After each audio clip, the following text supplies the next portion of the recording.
মই ভুল কাম কৰিলোঁ, আগলৈ উঠি অহা ল'ৰা ছোৱালীয়ে এনে ভুল কাম নকৰক। কিন্তু ভুল কাম কৰিলোঁ, আগলৈ উঠি অহা ল'ৰা ছোৱালীয়েও তেনেকুৱা ভুল নকৰক। এটা হোৱাটছআপ ষ্টেটাছ দি জেললৈ গ'ল লখিমপুৰৰ 2 যুৱক। পিছে কি মাৰাত্মক ভুল কৰিলে ধলপুৰৰ প্ৰবীণ দত্ত আৰু ৰাজীৱ পাটিৰে? মাৰি দিলোঁ আজি, ভাগ কৰা হ'ব। এইদৰেই হোৱাটছআপ ষ্টেটাছ দি জেললৈ গ'ল লখিমপুৰৰ ধলপুৰৰ 2 যুৱক।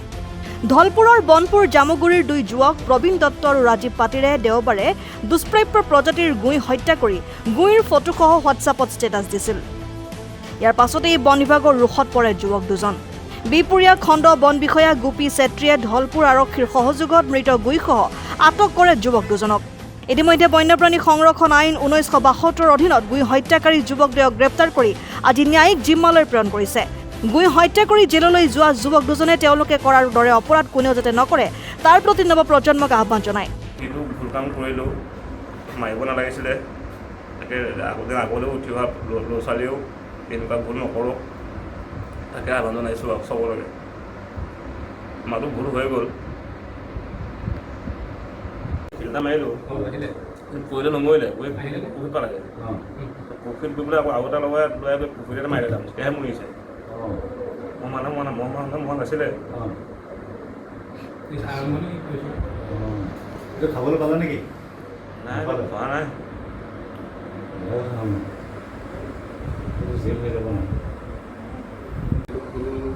যাতে আমাৰ নিচিনা বনৰীয়া জীৱ জন্তু পশু পক্ষী যাতে কোনো আমাৰ নিচিনা ভুল নকৰে ভৱিষ্যতে, সেইটোৱে আহ্বান জনাই ৰাইজ। উল্লেখ্য যে গড় হত্যাকাৰীৰ দৰেই গুই হত্যাকাৰীৰো একেই শাস্তি হ'ব যুৱক 2জনৰ। এই বিষয়ে কি ক'লে বন বিষয়াই শুনোৱা হওক। বনপুৰ জামুগুৰিত কোনোবা ব্যক্তি দুষ্কৃতিকাৰীয়ে বন্যজীৱ যিটো দুষ্প্ৰাপ্য আমাৰ গুই মনিটৰ লিজাৰ্ড হত্যা কৰিছে আৰু হত্যা কৰাৰ লগতে তেওঁলোকে তাতে শান্ত নাথাকি তেওঁলোকে ওলোমাই লৈ সেইটো ফটো কৰি হোৱাটছআপৰ ষ্টেটাছ দিছে। ভাইটি ওৰফে প্ৰবীণ দত্ত এজন যুৱকে, সেইজনে কাম কৰি থকা সময়তে সেইটো পাই পেলাই হত্যা কৰি পেলাই সেইখন তেওঁলোকে খোৱা মানসেৰে চাগে হত্যা কৰিছিলে। তো তাৰপাছতে সেইটোতে শান্ত নাথাকি তেওঁ আকৌ বেলেগক জনাবৰ কাৰণে হোৱাটছআপত মাৰি দিলোঁ আজি, ভাগ কৰি খাব লাগে, সেই তেনেকুৱা ধৰণৰ মেছেজ কৰি ষ্টেটাছ দিছিলে। তাত তেওঁক আমি ধলপুৰ আৰক্ষীৰ সহযোগত গৈ কৰায়ত্ব কৰোঁ।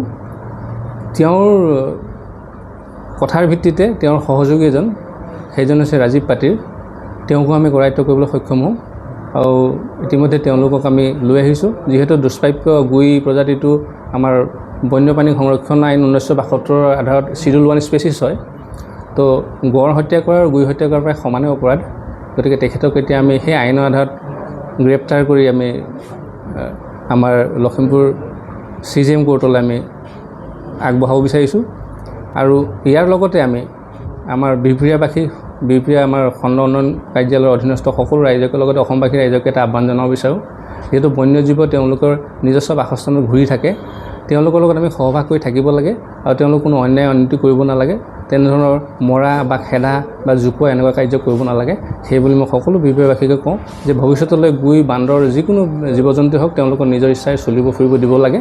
আমি তেওঁলোকক কোনো ধৰণৰ বাধা বিঘিনি কৰাব নালাগে বা অন্যায় বা হত্যাৰ নিচিনা কাৰ্যত আমি জড়িত হ'ব নালাগে। সকলোকে জীয়াই থকাৰ নিজস্ব অধিকাৰ আছে, গতিকে সেই একেধৰণে বন্যজীৱৰো অধিকাৰ আছে, তেওঁলোকে জীয়াই থাকিব দিব লাগে। সেয়াই মোৰ আহ্বান। শাস্তি কি হ'ব?